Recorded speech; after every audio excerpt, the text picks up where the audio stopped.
Talking to Death is released every Friday and brought to you absolutely free.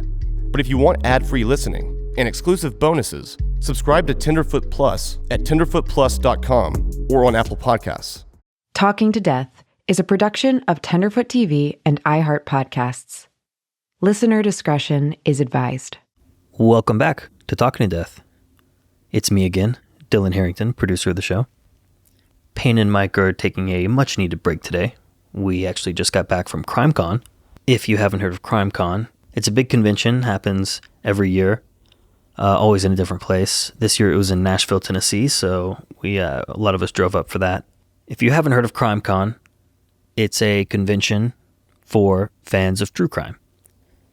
And it was a really interesting experience, my first time going. I know Payne and Mike have done it for years. It's a place where the most diehard true crime fans can come and meet their favorite podcasters, their favorite true crime personalities across TV and other kinds of media. And I think most importantly, what I learned is it's a place where families can come, families who have lost loved ones and are trying to get the message out about, their family members who have disappeared, trying to get the message out to either find funding to help or find a podcaster who's interested in the story, who may pick it up and gain media exposure through them. And I've seen it happen many times. A lot of your favorite podcasts have probably met the families through conventions like this. So it can be a real resource for families who otherwise can't find that sort of media exposure. Family members who may have hit dead ends working with the police and then have no other choice but to take matters into their own hands. So it's an interesting environment. It's a lot of worlds colliding, ultimately for a good purpose, which is to, help families find their loved ones or find who killed their loved ones. And on that note, that's what our episode is about today. So we were lucky enough to link up with John Ramsey, whose name you may have heard if you've ever heard of the JonBenét Ramsey case. Payne had the opportunity to talk to John Ramsey as well as author Paula Woodward in front of an audience of about 500 people or so. This episode will be a little more interesting where it's not as intimate.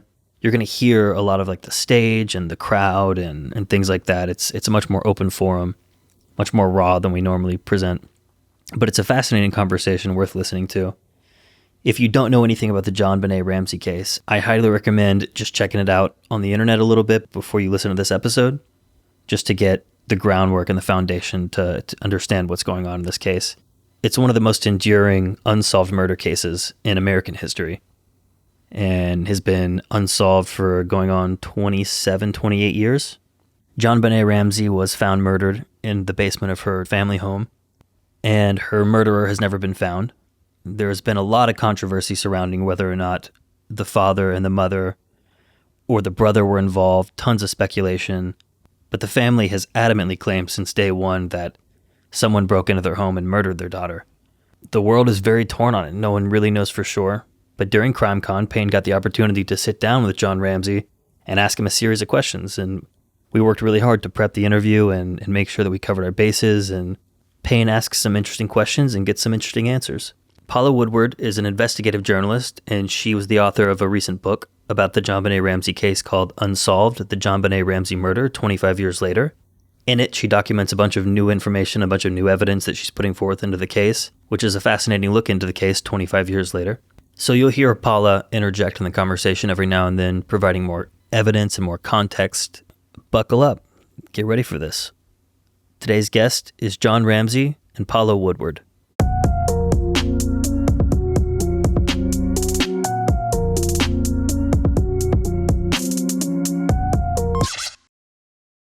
Please welcome to the stage the host of Talking to Death, Payne Lindsey, with John Ramsey, the father of the late JonBenét Ramsey, and author and journalist Paula Woodward. Thank you. So I first want to say thank you, all of you, for being here. I grew up, I was born in '87, and when the murder of JonBenét Ramsey happened, I was probably around 8 years old, and it was at the time where my mom would take me to the grocery store, and my siblings were too young, they'd stay home.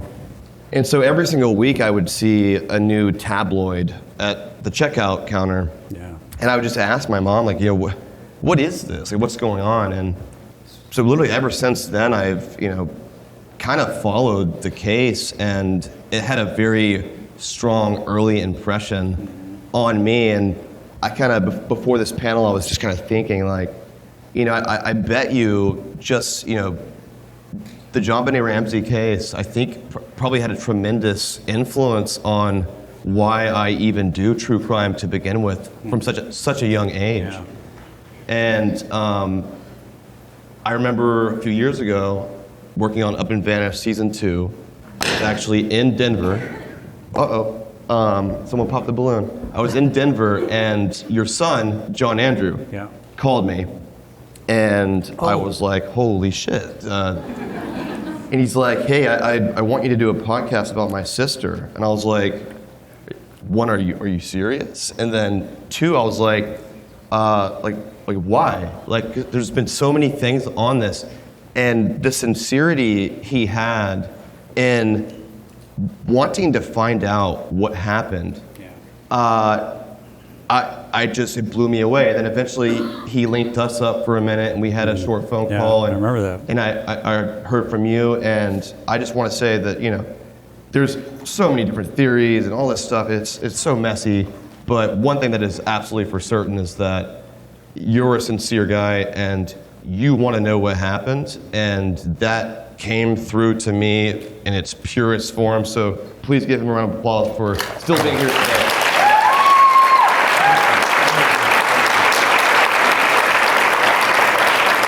And so, unfortunately, because of scheduling, I'm so annoyed at this, but I missed y'all's panel from earlier. So I want to give you guys a second to kind of talk about what's the latest.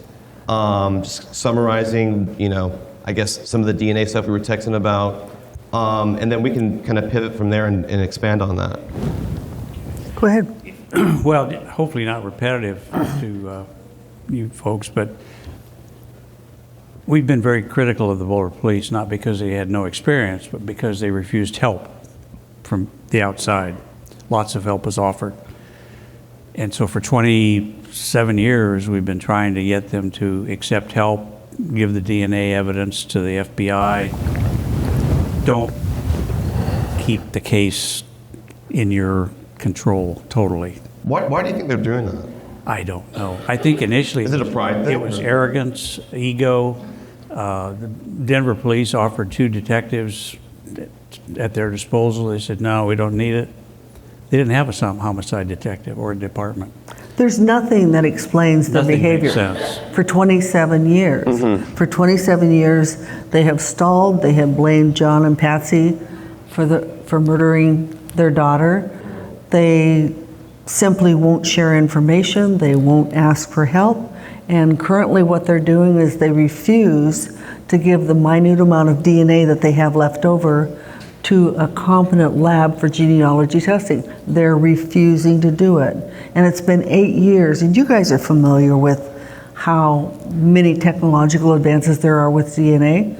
For 8 years, they've refused, saying, nope, we're not gonna do it. Why would they do that? Like, how is that to their benefit, It's no logical explanation Right. at all. Right. But I begin to think maybe the logical explanation is they've lost it, or they've misplaced the evidence. Okay, so maybe it's like there is no evidence. It's gone. It's like, we're I staying don't waiting know. because... That's just a But suspicion. still at the same time, I made up a list of 18 different pieces of crime scene evidence that have never been tested for DNA. So if they want to get more DNA, all they have to do is test that. Is it that they don't want to solve it? Do you think that, I'm just hypothesizing, it also could be that they don't even have it anymore, or they're just that incompetent, or they suck. I believe those things too. Is there a version of this where, early on, and you know this better than anybody because you experienced it, but it's me reading through all the tabloids, seeing the news, and growing up, and then, as an adult looking back on this case, people blamed you guys, for this, right? And As did the police. as did the police, right? So Yeah. I'm wondering if there is a part of this where they want to maintain control of it because they don't want to be wrong again.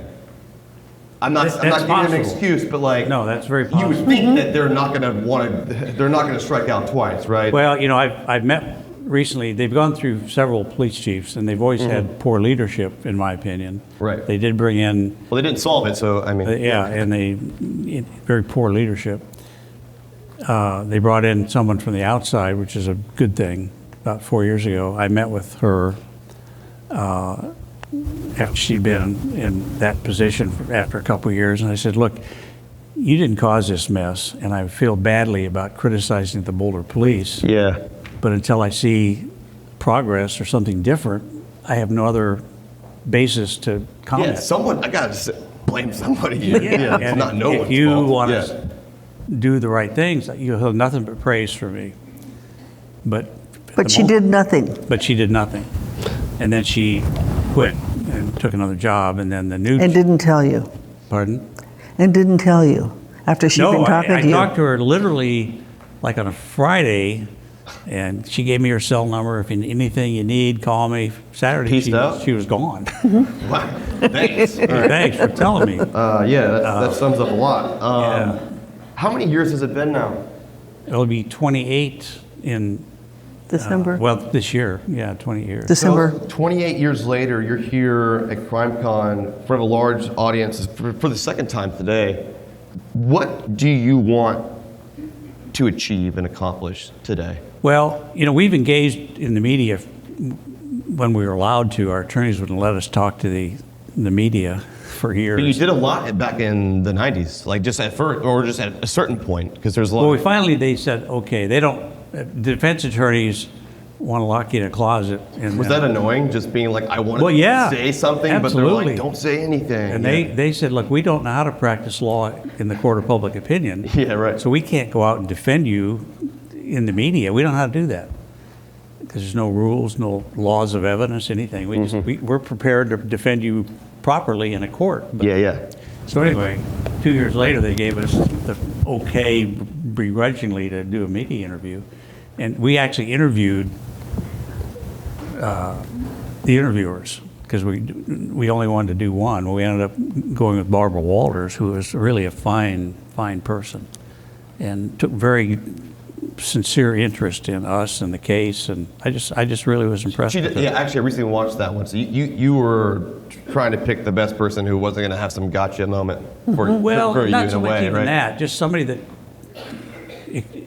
we felt comfortable with and that was interested in. Barbara was great. She took us out for dinner. We sat and talked, and in fact, it was on the interview. There were 5. Of course, she asked us about the case, and I said, well, there are 5 things that were evidentiary that we know of, and I told her what the 5 were.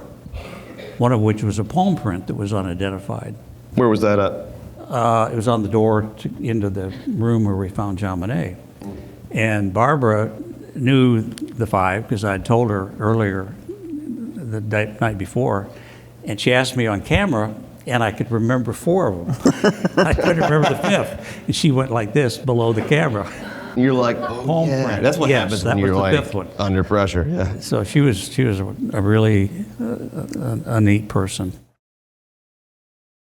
After the police were called, and then Boulder police come into your house.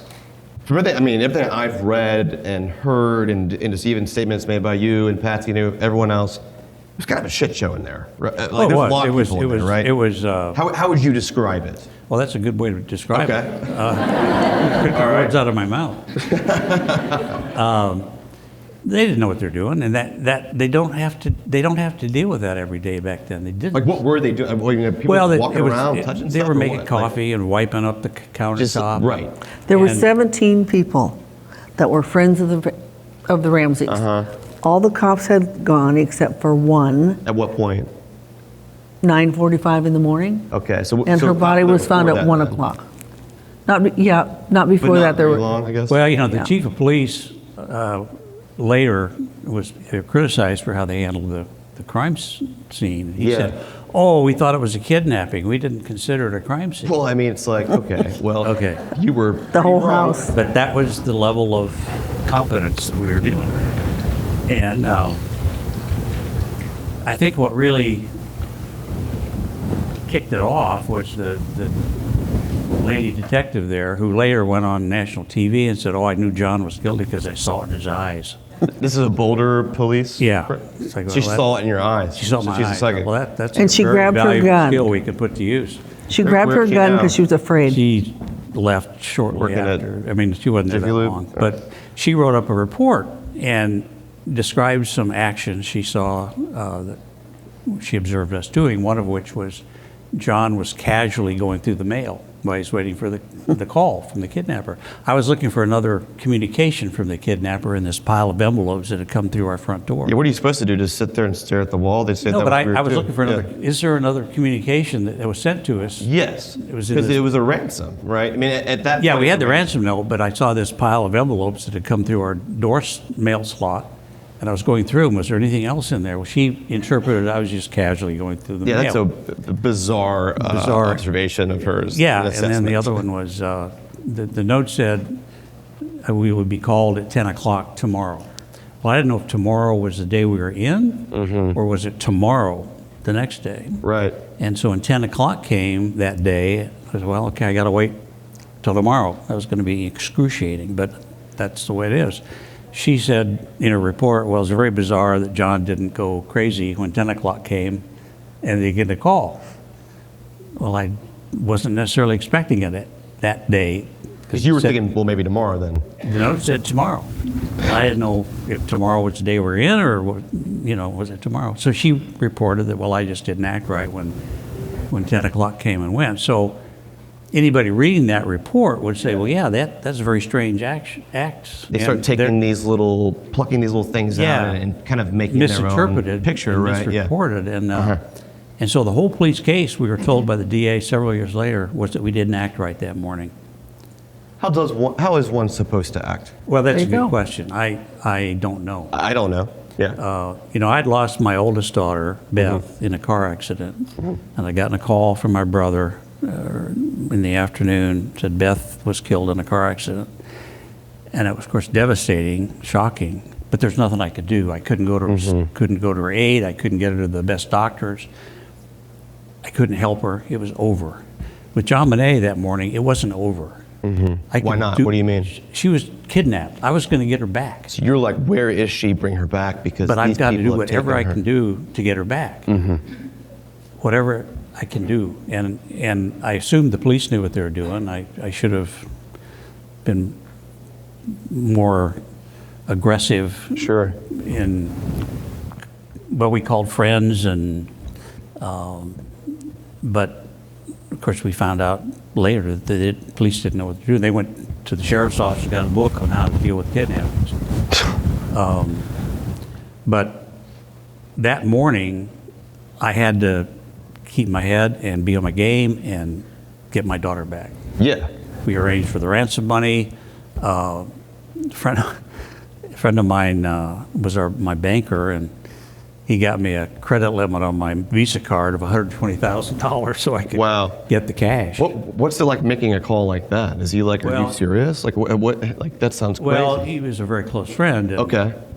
He immediately flew out. One of the first persons that came out to Boulder to help. And I remember him questioning the detective that was there. Said, "How many people are on this case right now?" He said, "Well, we're all on vacation, and it's just me." And he said, "Well, that's not right." He's a real, Great shooter. yeah, a real aggressive guy. Anyway, so we had the ransom money teed up, and just trying to keep my wits about me. There's so many things about this case that, I think obviously Boulder police screwed this case up because they didn't solve it. That's just plain and simple. And, you've been able to point out plenty of examples of incompetence and things that even, are seemingly beyond that. And so I see all this stuff. I see all these circumstances and scenarios, theories. I see this DNA here, DNA there, and it's so much going on. Yeah.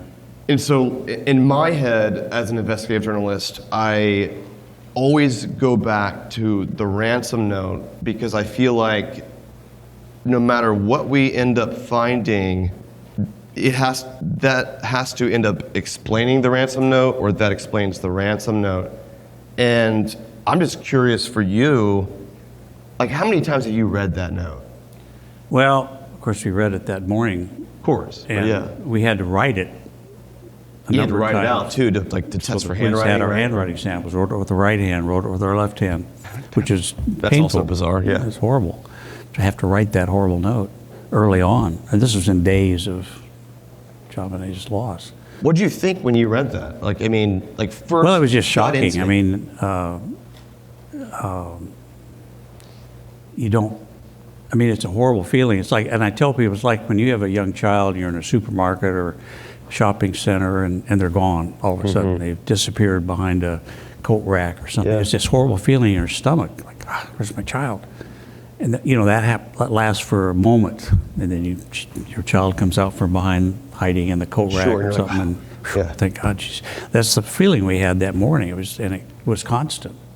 And where's my child? It's cold outside. It's dark. And I for part of the morning, I thought, we'll get her back. We're going to get her back. And we were supposed to go on a family trip that morning to meet my older kids, and that was, of course, canceled or put off. But I kept thinking we're going to make that. Then I finally said, no, we're not going to make it. Be realistic here. Yeah. But we're still hopeful. But I was getting discouraged, obviously, the more time went on. And For the sake of just context for you guys, since we didn't have a screen for this setup that would work, I posted on my Instagram story like a typed out version, like this legible of the ransom note that I may refer to some things on. So if you want to look at it yourself and follow along, you can. That's the only thing on my story right now. Just go to @Payne Lindsey, and I mean, it's small, but you can see what I'm talking about because I don't think y'all can read this. But I'm just thinking about the note, and it says, Mr. Ramsey. Listen carefully. And further down, it mentions, your name. So this person is addressing you, John Ramsey. Right. Meaning that they knew who you are. Now there's, presumably several ways that they could find that out, but what does that tell you? Because it's addressed Well- to you and you're like, okay, who is this? Right? you don't think about that at the moment. Surely, right, but 20 years later, you're like, okay. Yeah, well, we got to know John Douglas, who's here. The real mind hunter, right? The real that guy's awesome, yeah. Profiler, really amazing fellow. But he looked at everything and said, he told us two things. One, he said, and he came to Atlanta to our home for a few days. He said after he'd visited us, he said, if you can act the way you act now and had done this, you're the most diabolical criminals that ever walked the planet. Right. He's like, then you're real good No at it, way. because I've seen Yeah. a lot of messed up people. But he also said, I think this was aimed at you, John. Someone that was either extremely angry with you or extremely jealous. And I said, oh man, I can't imagine I've made anybody angry like that. Is that what you think it was? I subscribe to that theory, I do. So And you he's- think it's somebody that knew you, and you meaning that you knew that? He said, this wasn't about your daughter. This was focused at you, to hurt you. And yes. yeah, and I think he's right. Do you think that you would, in turn, also know this person? But Well, he just said still you know- may not. You may not know him. We had been put in the paper that a couple weeks before we'd achieved a sales goal, and our marketing person wanted to put it in the paper. And it's like, oh, okay, yeah. And it was in the paper with my picture. Yeah. Probably really bad. I had a bad gut feeling when she wanted to do that. Oh, yes, I don't think we need to do that. But I thought, well, our employees should be proud of their achievements, and so we did it. That was not a good thing to do. It might have focused some jealousy or anger at me. I don't know. But I think I really do subscribe to that based on the note. That it was somebody who knew you, Yeah. and someone that you probably Well, I may knew. know. I may know. But Or they knew, were right, may know, they but were knew either of you enough. to very call you angry at John me Ramsey. or very jealous of me, and this was to hurt me. Lou Smith, the experienced detective that worked on this case, wonderful man, said, well, this is a kidnapping gone wrong. And I always thought there were conflicting theories. Is that how you feel about it? That the attempt truly was supposed to be a kidnapping and that went wrong? That's what Lou felt. He said, look. What do you feel? Well, I always thought those are conflicting theories. They are a little bit, right? But like somebody annoying. pointed out, well, they're really not. It could have been. So what, like in your gut though, like? Well, I was comforted by realizing those are not conflicting theories. They could be together? Together. Sure. Somebody that was angry. In what way you mean though? Well, it could be somebody that was angry or jealous of me and then wanted to kidnap my daughter. Sure. That went wrong. And there's apparently to Lou, there's indications that was an attempted attempted kidnapping.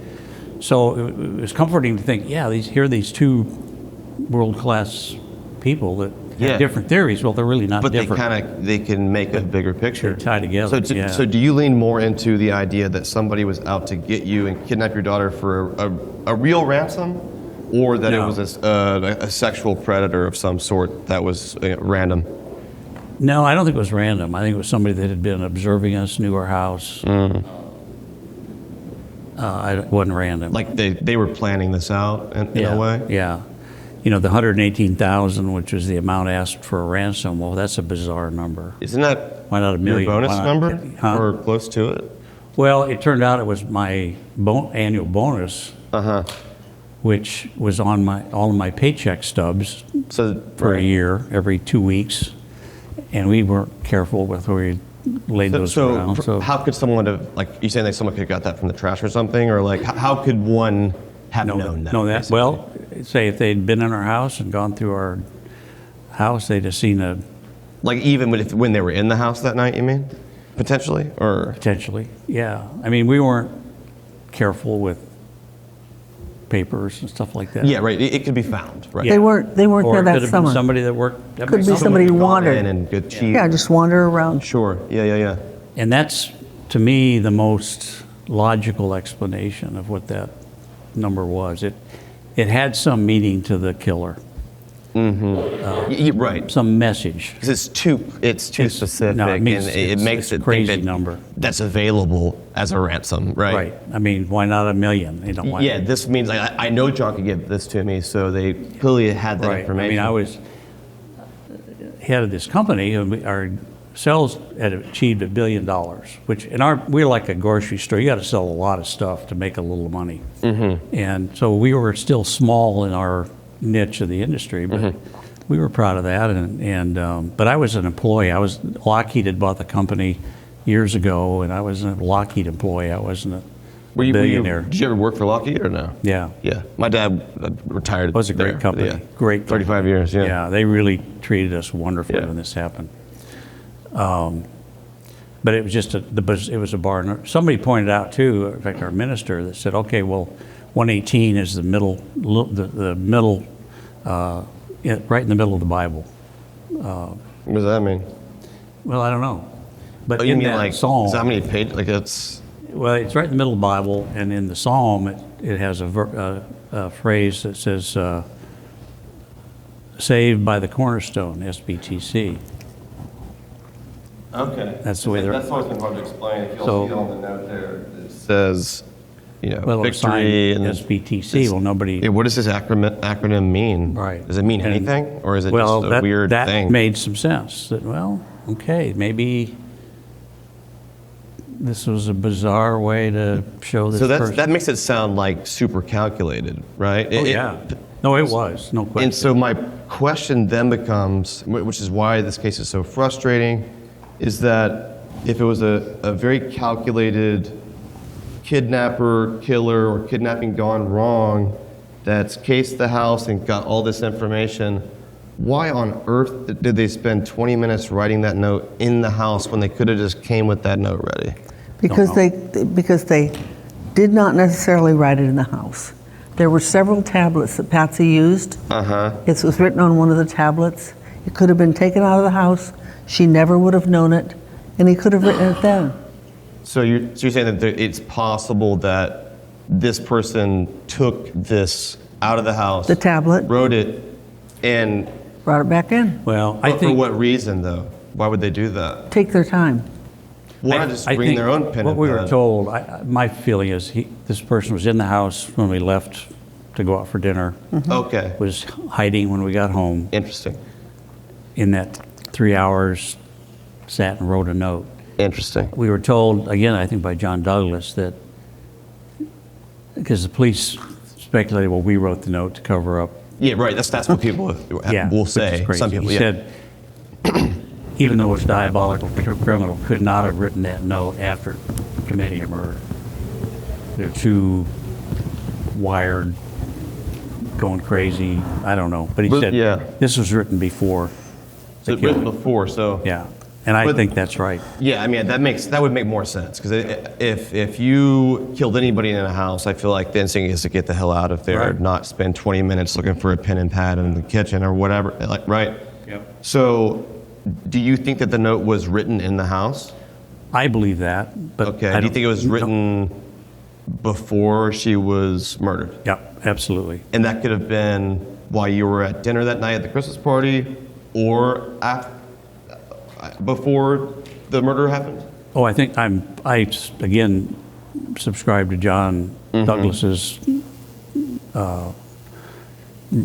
Like he was Opinion. hiding in there already. He was there. Ready. He was killing time, writing the note. In fact, there are several practice notes apparently, or practice. Yeah, there was something about like an imprint or something, right? Well, There was a pad had some heading. There was a imprint. greeting. It was a But pad of didn't paper, it say Mr. and Mrs. Ramsey? just Mr. and Mrs. Ramsey. And And apparently not there was just a Mr. practice Ramsey. note, John. And so what does that tell you about the psychology of the person who was writing that note? Why did they change it from both parents to just you? Well, again, John Douglas felt it was. Yeah, what do you think? I subscribe to his theory. I think that's quite possible. It's a sobering thing to have to Yeah, I get it. accept, but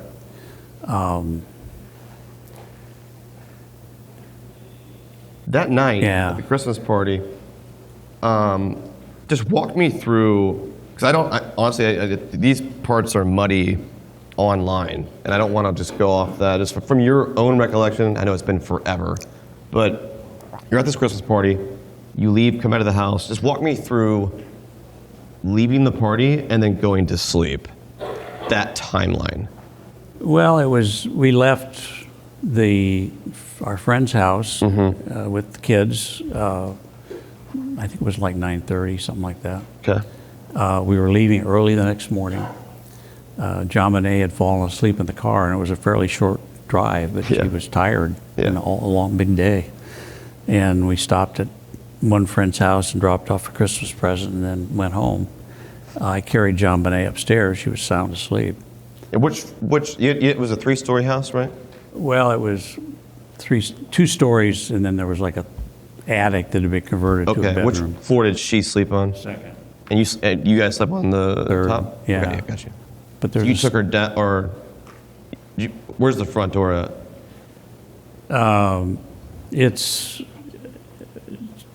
It's On the first in floor. front.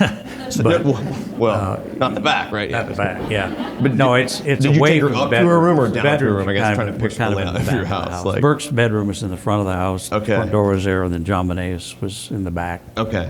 On the same floor as the Same front floor. door? No, front door was in the first floor. Okay. And where's her room? Up or down?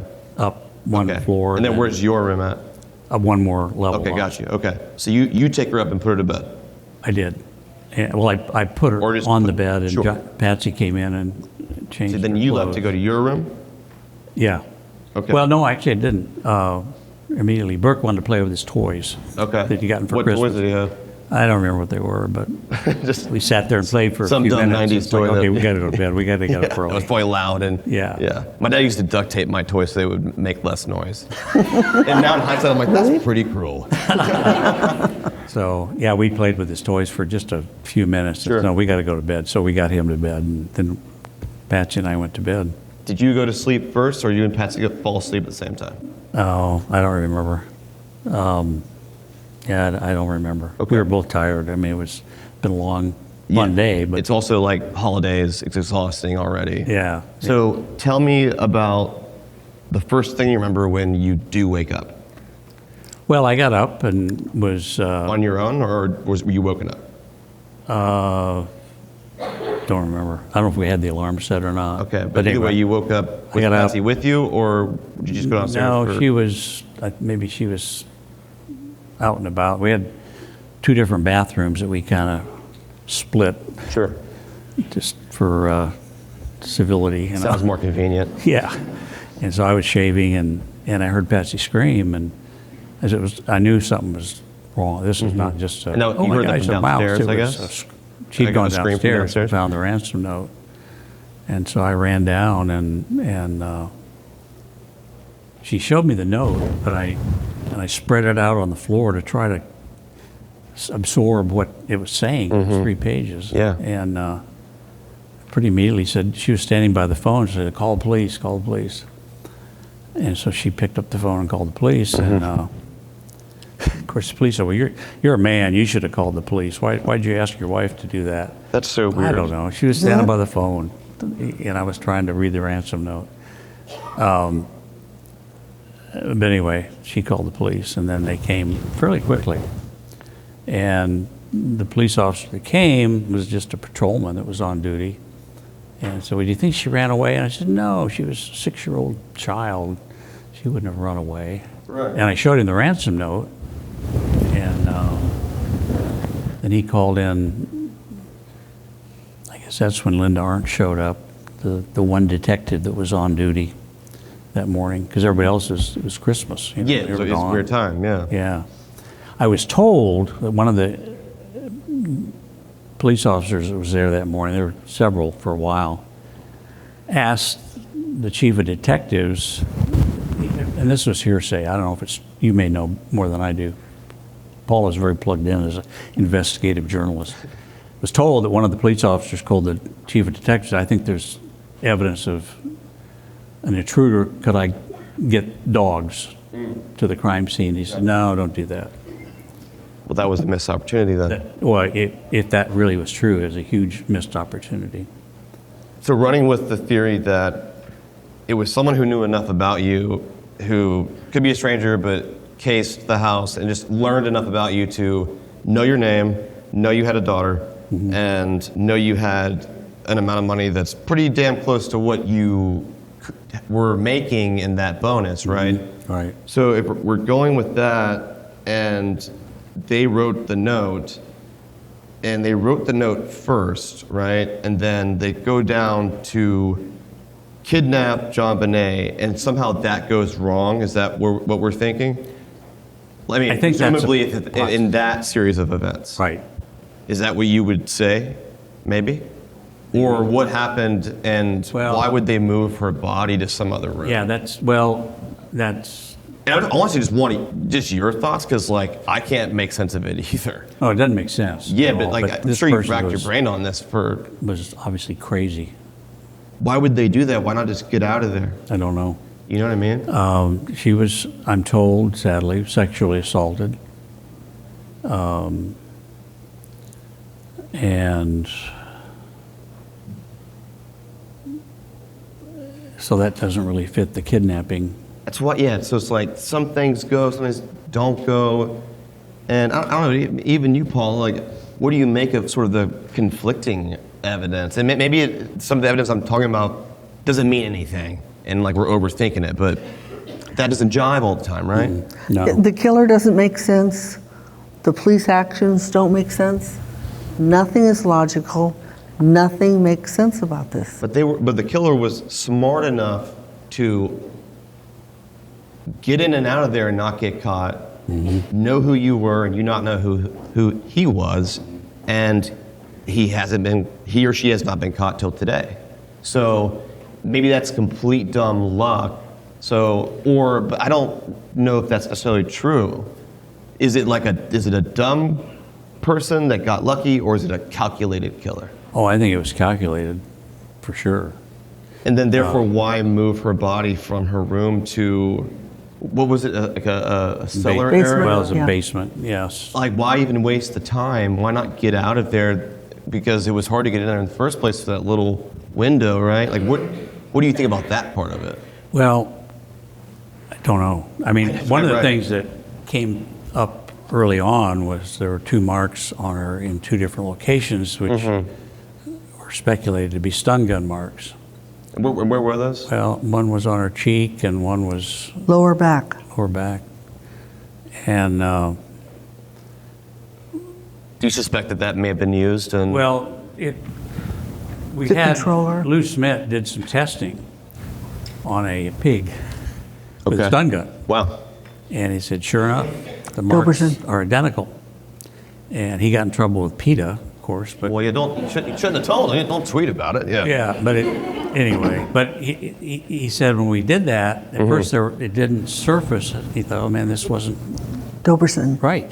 And then these marks came to life, or what are those, and he said, bingo, that's exactly the same. That's interesting. So he was convinced a stun gun was used. This Dr. Doberson, who was a forensic pathologist in Colorado Springs, happened to be an expert in stun gun marks Wow. for some Very reason. niche. Yeah. Yeah. Yeah. And he looked at it. We went to him and said, what do you think? Yeah. And he looked at it and studied it and said, with 99% medical certainty, these are stun gun marks. He was convinced. Yeah, he was convinced. And the coroner who 99% performed- medical certainty. So Wow. these are stun gun marks. Yeah. So that's probably likely. I was asked by our attorneys, would you allow us to exhume JonBenét's body? Right. To absolutely 100% verify that those stun gun marks. None of us couldn't do it. Yeah. JonBenet was at rest. She was at peace. When did they ask you that? Oh, it was within months. Okay. Right. This, because the stun gun became very interesting because Yeah, and they would need. Yeah, yeah. But why would you I mean, weren't prepared the police, to of course, thought we bring were her the up. killers. Yeah. Why in the world would we use a stun gun? Yeah. It just, I mean, their whole theory just fell apart immediately. I mean, the thing is, For like, lots of there reasons. is like items, and there's DNA, and quite a bit of it, to be honest. It seems like Well, there's enough in to the put it in room and CODIS, under her yeah. nails and Yeah. on clothing, Yeah. right? And it hasn't matched anybody that we know of Right. yet. So, do you think that one of those DNA samples is the killer? Lou does. I asked Do him, you think that though? do I?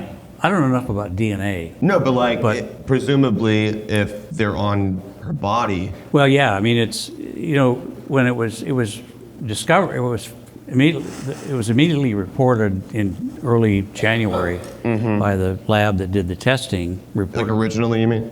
Yeah, Or- originally, Yeah. 97, back to the police. We've identified this DNA sample, unidentified male DNA, does not match anyone in the family. None of you guys, And, yeah, and Patsy, just John, and Burke were excluded. Yep. And that was a big problem for the police because, Yeah, they didn't like that because their theory is now kind yeah, of. their theories. So they kept it secret. So they tried very hard for a long time to explain it away and find an innocent explanation. Oh, it was a friend of JonBenét's that was over there the night before or the day before. Somehow got DNA on her clothes. They couldn't. I mean, it was they failed at trying to explain it away, which Yeah. Why do you think that there was no DNA or fingerprints on the note if that was written I don't think it was first? ever checked. It wasn't.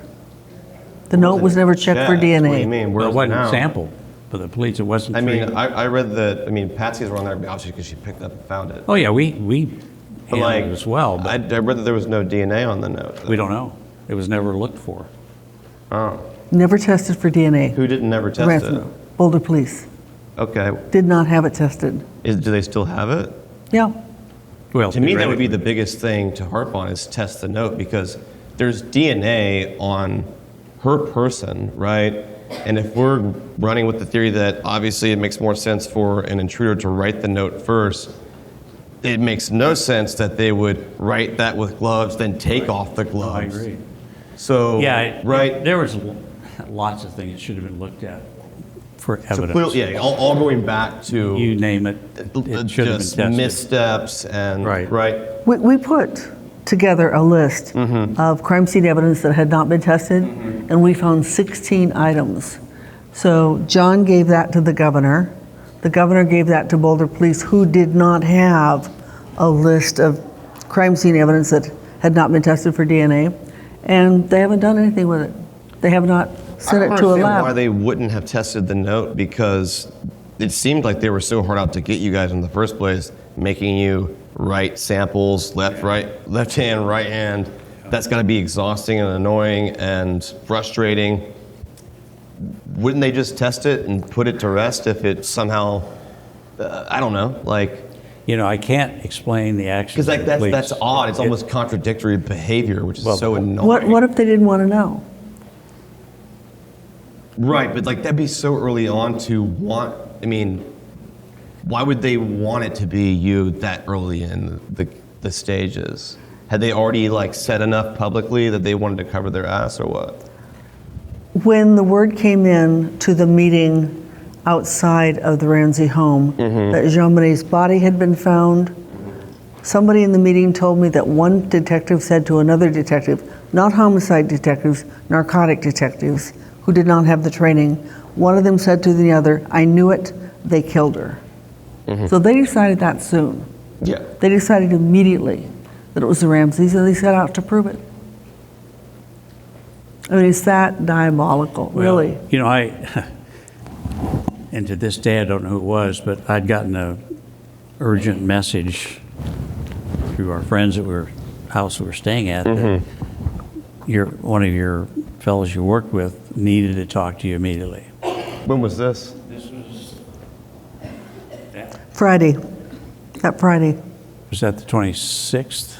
So 27th. That sounds like it could be potentially important. So what happened? Well, so I took the call. Okay. And I was not in any shape to take a call. I can't imagine. Yeah. Yeah, but he was a guy that worked with me, and I was a friend, and he said, I was called by someone inside the system and told to get you this message, and the message is, tell John to get the best defense attorney he can get his hands on. Inside what system? Because they think he killed his daughter. You talking about like where you worked? Something? Yeah, Said well, this? inside the system, I assumed he was talking about. He like had inside knowledge that like, hey, Somebody they're going called to come him after you, from so inside get ready. the basically. system. For the I don't know who it police. was, Tipped but you off like they're going to come for you. Yeah. Right, and so I that was like shocking, but at that point it didn't matter, whatever.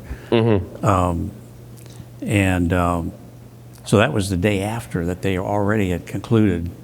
Yeah, they were quick Yes. to jump to that conclusion. Before evidence was even looked. Immediate. They also called in a group that was skilled in preparing a case to present to a jury. Yes.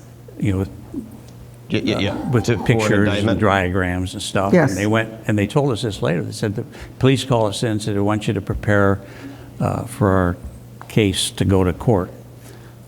Present this. And they said, well, tell us what the evidence is. Well, we're not going to discuss that. And they said, well, we can't prepare a Yeah, presentation if you don't yeah. tell us the evidence. And they left. They said, we couldn't deal with that. And, but they were so convinced that the next day, literally that day probably, that it was the parents, always the parents.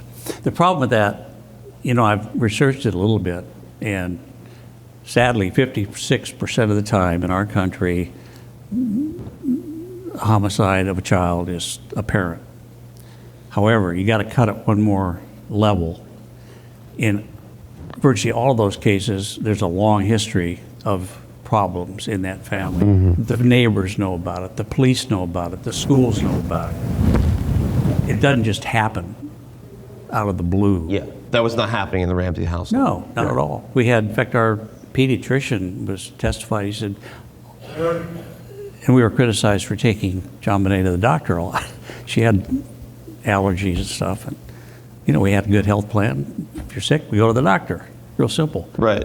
And so we knew him pretty well. And he said, I never saw anything but a loving family.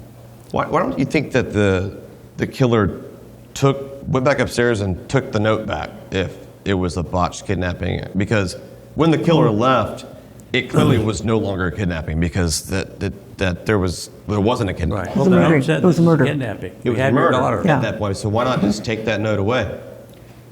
I don't. Panic. But they spent a long time writing it in there potentially. They've been in the house for a while. Why not just take Well, it? Who knows? One of the You know doors. what I mean? It's just I'm not John Douglas, Yeah. He's the best at this. But I try to put myself and try to analyze the psychology of a person who would do this. And, it's when I found it's one of the longest ransom notes in history, Yep. which is like, I don't even know what that means. And I was told but that's a blessing odd, because it right? said if we get a sample of a writing, we got so much to compare it against, we can 100% say who wrote the note. Right. It's just so much information, and there was no kidnapping at the end of the day. No, you're right. No, not, So what does that tell you guys? well, it doesn't tell me anything. Me either. This was a very, for lack of a better word, subhuman person. Like, you mean just? I mean, murder Obviously they're really a bad. crazy. Yes. I mean, I think Crazy but smart. well, yeah, and those aren't exclusive. But only mutually so exclusive. smart because they were in there dinking around, I feel like, for a long time. Yeah. That's pretty Yeah. stupid, I feel like. But not if you had the incompetence of the investigators. This should have been solved the first week. Oh, yeah, absolutely should have, yes. There's a door in the basement, a little, this house had an elevator in it at one time. The people we bought it from were elderly and they needed an elevator. And then they put this one-person elevator that took about 30 minutes to get up, Right. and we wanted it out. Yeah, it's like, this is It inconvenient. was right in the middle of the house and we didn't need it. And so we gave it Is to that like in the them. basement area? Is that Well, it where, went from the basement to the third. is that where she was ultimately found? Yes. And how And- far is that from her room? It's down 2 flights. So they would have taken her down 2 Right. flights of stairs. Yeah. But the That's also, to me, totally bizarre. They're just going up and down, writing notes, and also they still got away with it, so I guess it didn't matter in the end, but not the brain of a really, really smart killer. Well, whoever did this has a very mixed up brain. Right, where there's things going on both ends here, and it doesn't make sense. And that's 9 why it months doesn't make later, sense. Right. there was a assault of a child a few blocks away from us. That child and JonBenét were in the same dance class. And I think the method of operation of the person was identical to ours. Is this after? Yeah, 9 months later. And this is an intruder in a house scenario? And I believe they came into the house when the parents were gone because they came home and set the burglar alarm and then went to bed. And the mother heard a noise and went to her daughter's room and found this person Like a man in there. and I think she had a Like in the girl's room, or like Yeah, with the girl? in the girl's room, Molesting assaulting the girl. her. That close to the crime, yeah. Yeah, and he So I guess he got just away. darted out of there. He got out of away. there, and the police said, and it was like this ought to be looked at as the same person because his technique was the same. I felt, as did the father of the next But girl. where's the ransom note? Don't know. Right? I mean, if it was the same killer, he would have written the ransom note point. first, right? Yeah, Good point. I don't think you can I mean, it's just so evaluate frustrating these that, like, monsters. So why does somebody murder 10 people? I know, it's It like, makes no motive sense. always drives I'm me sorry, crazy, but- just like, I don't know, like, does there have to be a good reason? Because killing somebody is insane anyways, right? It's Yeah, they're like- insane. And we would get letters from people that had the answer, and we'd read them, and they're obviously bizarre and wacko, but we'd pay attention to them. Yeah. Because whoever knew this person was also wacko. Yeah. You don't hang around with people like that if you're normal. So the ransom note, $118,000, and that's a pretty close match to the bonus. So I would surmise that they were able to get that information somehow, right? Yep, they have. But- That's my feeling. If this is not a weird question, how much money did you actually make, and how much money did you actually have? Well, we had. Could they have shot higher? Pardon? Could they have shot higher? Why not? Well, sure, they could have. And we, I was president of this company that had grown really rapidly. It was a $1 billion company. Well, therefore, Right. I must be a billionaire. Well, that's Why not ask for $1 million? sure. But I was. And he would've we paid it. didn't. We had more money than I ever thought I'd have. As a Right. kid. But we weren't by any stretch wildly wealthy. But then that person would have to know that too specifically, which means that they would be even closer to you, not just from like. No, the 118 had a meaning to the killer. No it question. did because it's too specific. It was a message. Pardon? Oh, a message. What do you mean? Well, was it a biblical message? But it's biblical, but also the Or was it amount of the bonus. That's just a Yeah, convenient. that could have been a message as you didn't deserve this. I don't know. That biblical message. What is it actually? What? Well, in the psalm, and I can't recite it, but one of the sentences is "saved by the cornerstone." And what does that mean? SBTC. I know, but what does saved by the cornerstone mean? Now you're testing my biblical I mean, literacy. maybe I'm dumb. I don't have no. I'm like, does anyone? Well, Me either. I'd have to go back and read it to really. The cornerstone. This cornerstone was.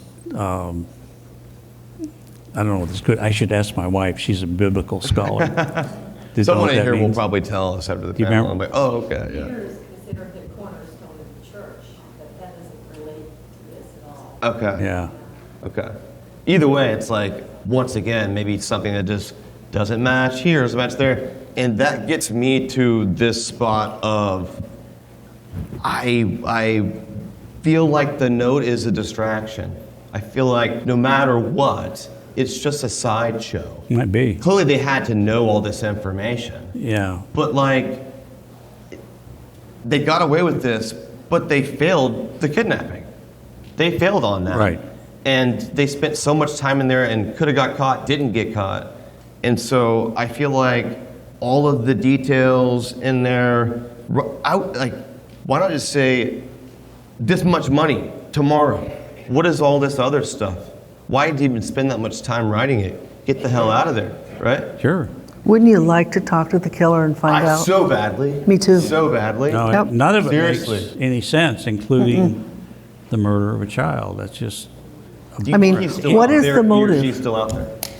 I do. sure. And I think that he'll be caught They're either with dead, in DNA. prison, or loose. No question. Do you think that this murder of your daughter, JonBenét, will ever be solved? Lou Smith. Now, what do you think? Yeah, what do you What do I think? Well, Please say yes. yes, it will be someday. Okay. It may not be in my lifetime, but What will it take then, you think? I think DNA technology has evolved so much and will continue to evolve so much that properly looked for, that'll solve the case. So, yeah, give that a better, thorough, actual test, Yes. more definitive answers. Right. My fear is that we get those, like, hopefully that happens, that should happen, and we should all be rooting for that to happen. Right. Yes. When that happens, I'm fearful that it comes back, oh, it's a factory worker, or how many cops were in there that day, and there was no protocol in '96 Well, that they they've had to checked put their all that DNA because they tried to into the explain it system away. at the, so like, is it just completely random? And then it's like, okay, now what? Well, the sample that was taken and recovered in 1997, that technology was much less sophisticated. It was not where it is today. No. And so the DA that took over that office after the DA that was in power at the time this happened, took the case away from the police. Now, it was not positioned that way. It's like, well, we want to have other Sure. lies looking at. She took it away from them, I'm convinced. Set up her own investigative team, did some more DNA sampling. And now she did that in 2006, I think. And technology was a lot further And along. today we're just light years past that, and honestly every Well, now couple years it's we're getting. well past 2006 technology. But so she did more testing in 2006, found more DNA that was compatible with the DNA that was found in 1997 Okay, so kind of linking in something different out. parts of the scene and on the clothing, I guess. And concluded that that's enough evidence to show there was an intruder. And so she wrote us a letter. Intruder, or that it just DNA matches itself. That what? Like, how does that prove that there was an intruder? It was an unidentified person. That DNA was left on different parts of JonBenét's clothing. Yes. And body. Yeah, I'm saying that, is it possible that that also could have been from all those different cops who were walking around in there and... They've been tested. They were checked.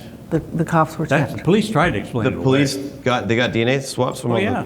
Okay. They went to all of our friends, all of our friends' kids, to the police that were I mean, there. the police specifically, and I feel like they would be so tight-lipped about that and not want to do that, you know? Oh, the police had, we were told, the police that were involved in this early on, they each had an attorney. They had more attorneys than we did. So either way, this all leads to DNA. We don't have enough information, and if Boulder Police is holding on to this, they need to fucking let go of it and let the pros come in and do it. And I'm all for you.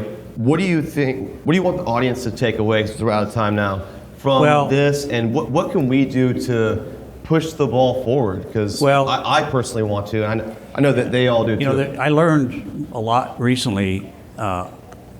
There was an act passed at the federal level, Homicide Victims Family Rights Act.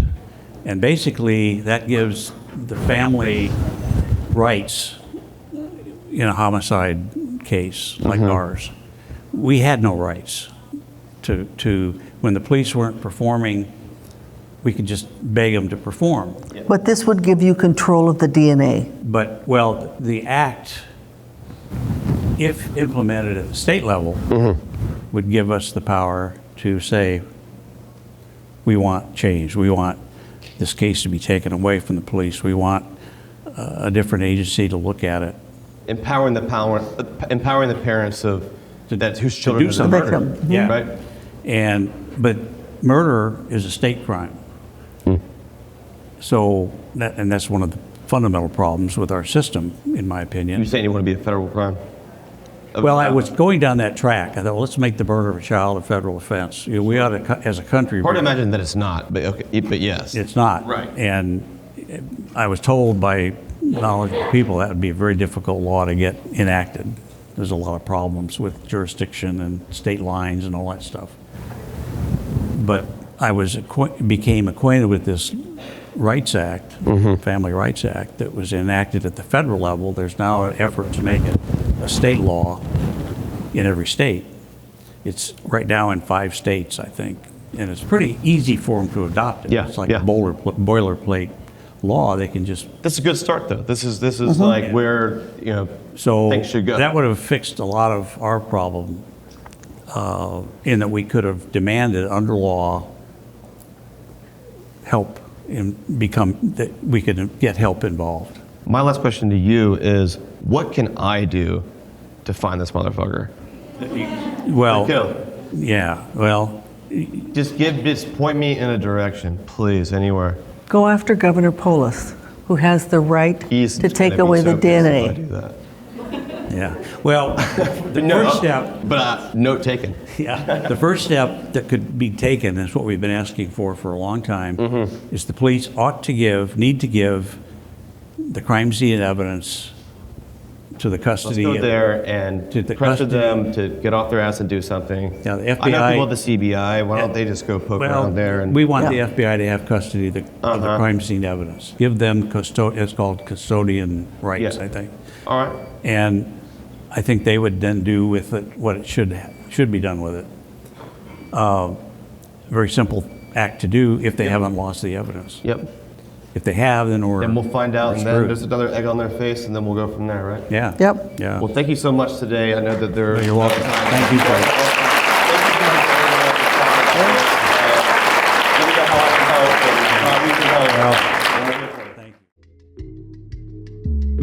Talking to Death is a production of TenderfootTV and iHeart Podcasts, created and hosted by Payne Lindsey. For TenderfootTV, executive producers are Payne Lindsey and Donald Albright. Co-executive producer is Mike Rooney.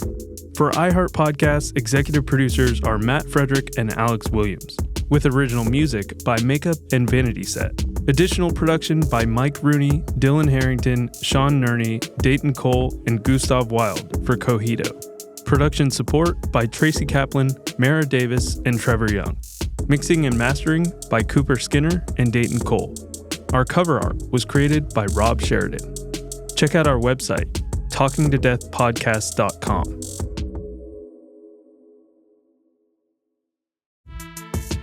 Thanks for listening to this episode of Talking to Death. This series is released weekly, absolutely free. But if you want ad-free listening and exclusive bonuses, you can subscribe to Tenderfoot Plus on Apple Podcasts or go to tenderfootplus.com.